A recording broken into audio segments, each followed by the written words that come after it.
Joining me on the program now, the CEO of Elevate Disability Trust, Kirsty Armitage. Kirsty, kia ora. So nice to chat with you again. Welcome to the program. Kia ora. Thank you, Andrew. Did I get it right? Is it Disability Awareness Sunday this Sunday coming up? It is. Yes, you are correct. Your Nailed it. calendar is right. Nailed it. But to be fair, I would like to say that every Sunday should be Disability Awareness Sunday, and I know that you guys at Yes. Elevate, it's not specific. Oh no, we missed it. It was this Sunday. Honestly, this is something which we can commemorate. This is something which we can elevate, as it were, any given Sunday and, the other days in between, right? Yeah, definitely. It only really it's a day in that it's a good chance that it gives us a something to aim for and reminds us that we need to be intentional.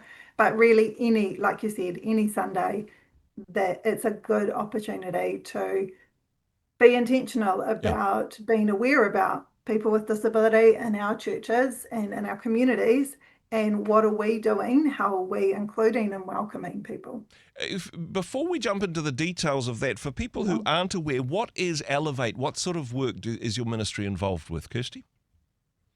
yeah. So Elevate Christian Disability Trust is a nonprofit that is there to see people with disability uh, thriving really in Christian communities in New Zealand in Aotearoa. And so that looks really different in different places, supporting churches, supporting Christian organisations to become more inclusive and welcoming, and ourselves running events and groups for people with disabilities. It's fantastic work that you do, and I think as a faith community, we're so much better off because of the insight and wisdom and experience that you bring.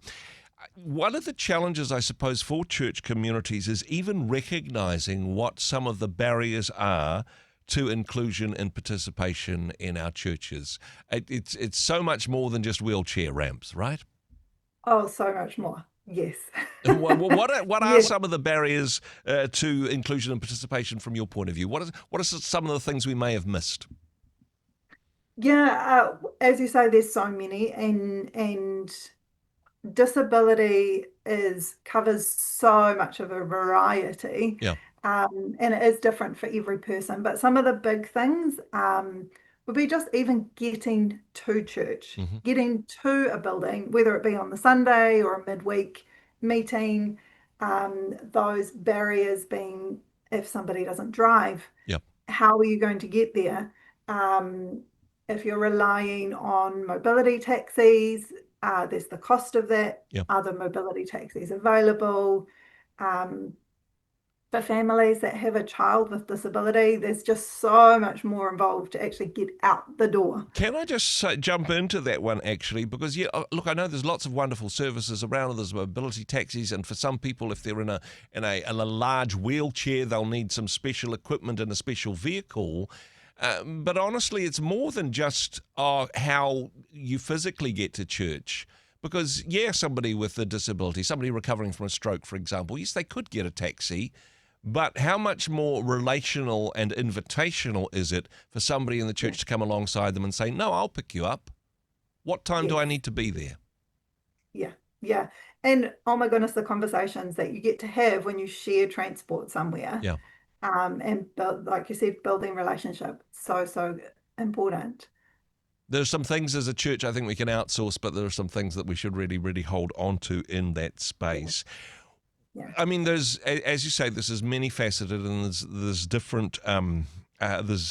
different barriers, there's different things that we could do. But perhaps something as we approach Disability Awareness Sunday is, what's the next step we could take? What's the next step that we could take as church communities?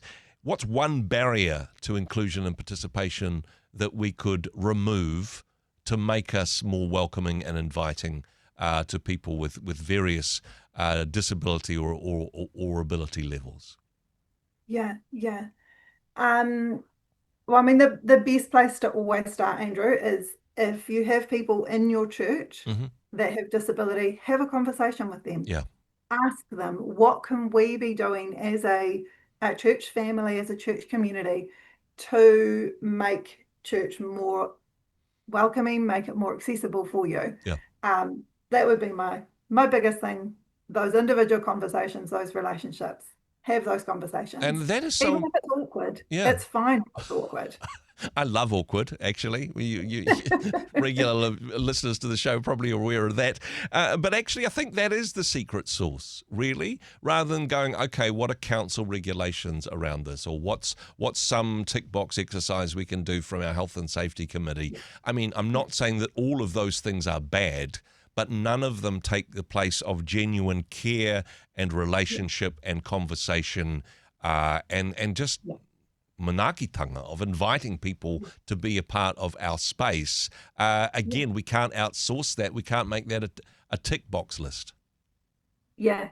And our theme this year for Disability Awareness Sunday, as a focus, is around respect. And that ties into that so well, Andrew, in that really, if you are respecting somebody, it's seeing them. Yeah. Not just, it's how can we make it our church building more wheelchair accessible, or have we got a disabled toilet, or can the kids that have autism or need a sensory space, is there somewhere that they can go where it's less noisy?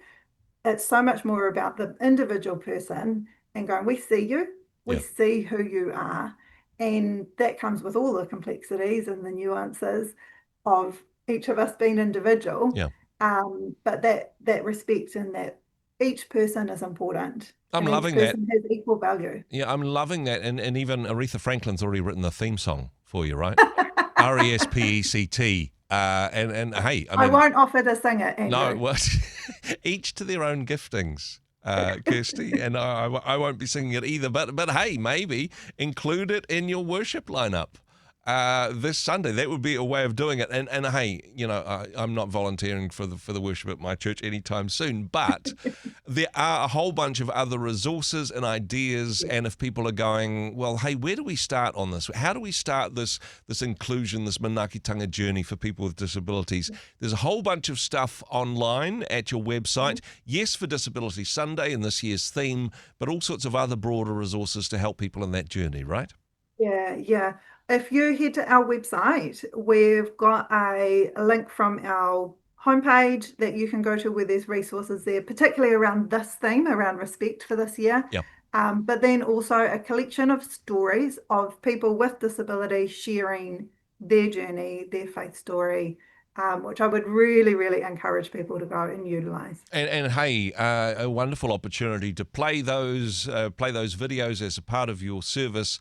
But just a little bit of a challenge. If you have people in your congregation who have disabilities, yes, you could play the video of somebody else, or you could actually invite them to be part of the service, invite them to be on stage as a member of your community to tell their story to the people that they are in a worship community with. That would also be a great idea. RESPECT to you and the team at Elevate. Kirsty, always a pleasure to chat with you. Thank you for your work. For people that wanted to connect and find out more, what's the website? What's the best way of doing that, Kirsty? Yeah, so head to elevate.org.nz, elevate.org.nz, and it's got all the details there. Thank you so much, and I hope you have a great weekend. Thank you, Andrew. Hey, thanks very much for joining us in the Rhema studio. Thanks very much for watching the interview. It's kind of nice to have an audience, actually. And if you did like what you watched, then do give us a like, do give us the thumbs up. And if you'd like to see more interviews like that one, or perhaps even better, subscribe and those interviews will come straight to you. Don't forget to turn on your notifications, and we'll see you in the next one. Cheers.